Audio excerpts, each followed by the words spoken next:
Mga bigatin po mga bigating ahensya ng pamahalaan, tutol po sa postponement ng barangay at SK election, OSG, Office of the Solicitor General at ang DILG.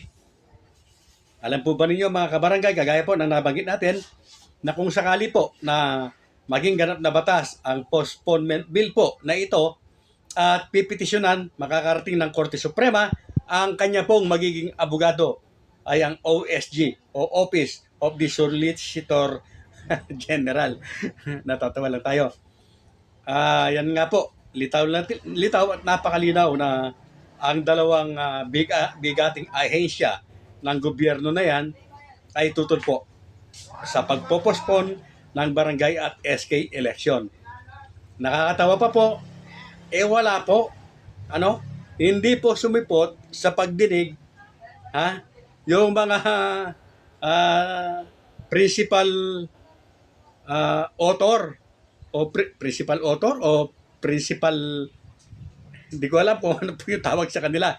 Basta po, yan, wala po sila. Yun pong principal sponsor. Yes po, principal sponsor yata. Or siguro author. Wala po sila sa pagdinig kanina. Na dapat ay nandoon po sila. Siyempre para siguro depensahan yung kanilang mga panukala. Ano po. So, yan po mga kabarangay. Lumilinaw na po na talagang palpak at wala po sa ayos itong postponement po na isinusulong na ito ng Kongreso. Kung mapapansin po ninyo kanina, mga kabarangay, parang nagpapatulong pa sila kay Comelec Chairman George Garcia kung ano ang gagawin nila. Tinatanong si Comelec Chairman kung pwede ba nilang gamitin yung term fixing. So, yan nga po mga kabarangay, malamang sa alamang kung itutuloy pa po nila yan ay hindi na po postponement ang gagamitin nila at malamang po ay magsusulong sila ng term fixing pala. Yes, term fixing bill. Pero sa nakikita po natin ay talagang ligwak na po sila. Lalong-lalo na po nang magsalita na itong representative na si Sara Elago. Butatang-butata po sila mga kabarangay. Sapagkat sinabi po ni Sara Elago, tuwiran na hindi po compelling reason yung pinagsasabi nila na crisis. Taas ng gasolina kung ano pa man yung mga alibay nila doon. Sinabi ni Sara Elago, Sara Elago na matagal nang may krisis sa Pilipinas mga kabarangay. At ganun din po, itong si Representative Tino, talaga pong sinabi niya na this is the end. End na ito. Kaya lamang po, talagang magaling yung kanilang, anong tawag dyan? Yung kanilang presiding officer o chairman ng committee.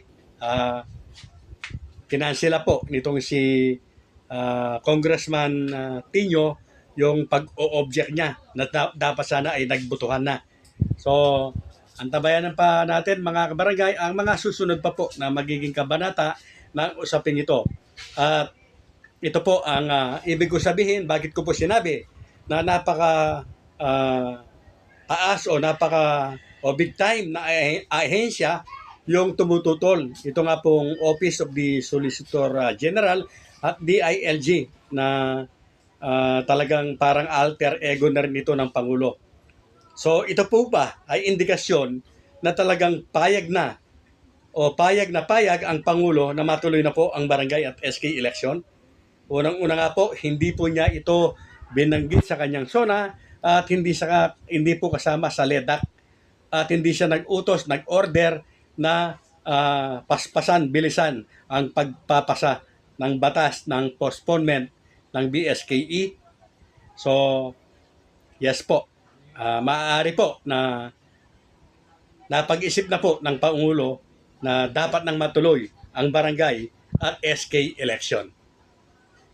Real talks based on facts.